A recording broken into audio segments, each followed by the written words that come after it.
Tu gagnes de l'argent, tu travailles dur, et à la fin du mois, il ne reste rien.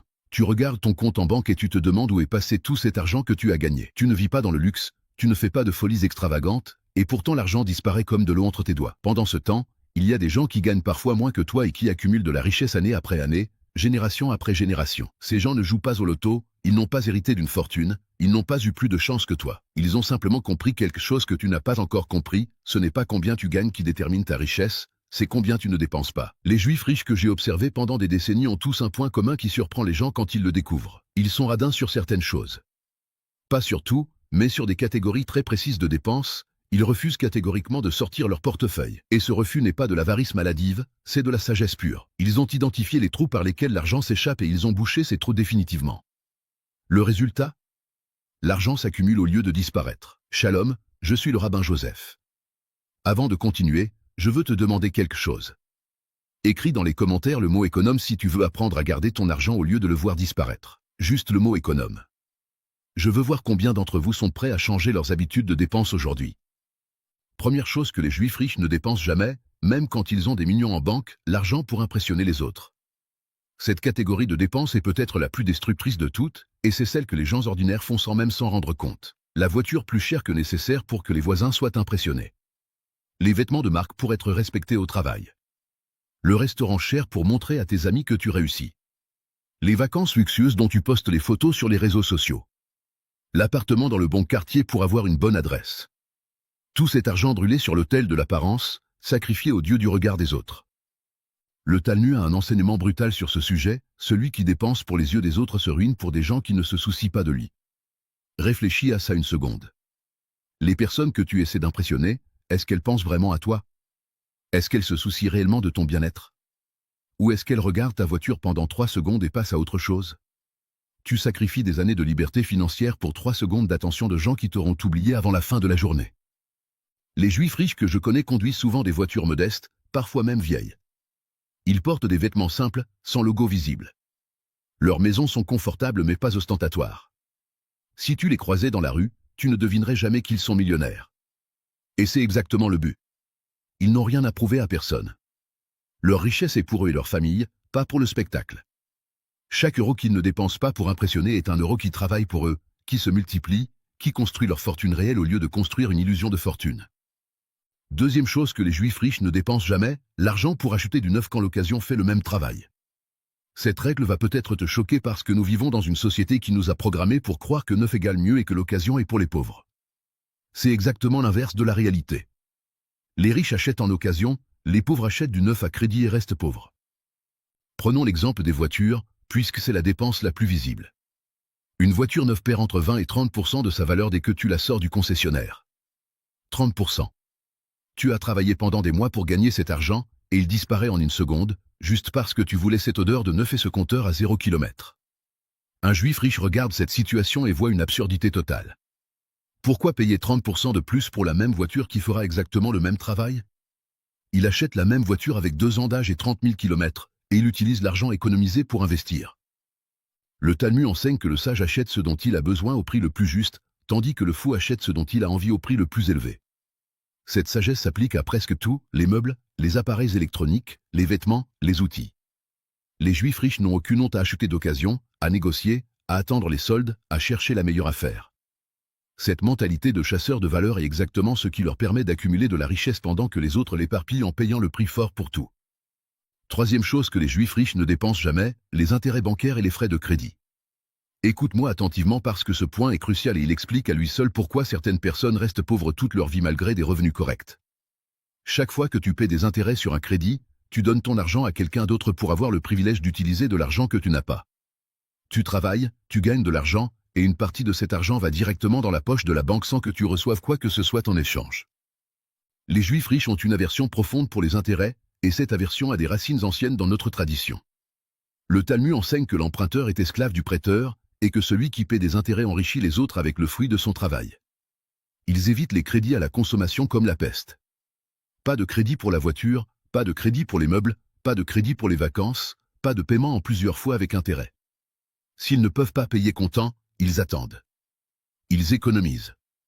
Ils se passent de l'objet jusqu'à ce qu'ils puissent se le permettre vraiment. Tu sais ce qui se passe quand tu n'as pas de crédit à rembourser? Ton salaire t'appartient entièrement.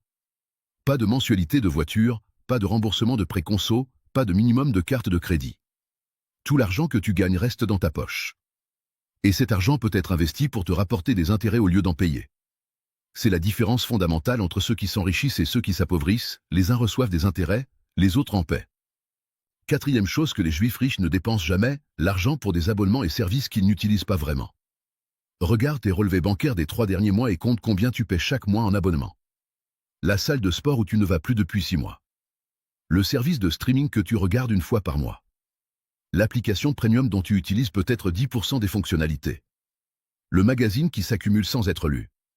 L'abonnement à la box mensuelle que tu as oublié d'annuler. Ces petits montants qui semblent insignifiants individuellement mais qui, additionnés, représentent des centaines d'euros par an qui disparaissent de ton compte sans que tu t'en rendes compte. Le Talmud enseigne que les petites fuites coulent le grand navire. Un trou minuscule dans la coque d'un bateau ne semble pas dangereux, mais avec le temps, il peut faire couler le navire entier.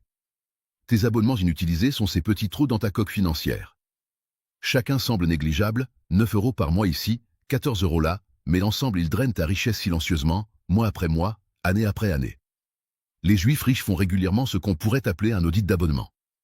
Une fois par trimestre au minimum, ils passent en revue tous leurs prélèvements automatiques et ils se posent une question simple pour chacun, est-ce que j'ai utilisé ce service suffisamment pour justifier son coût?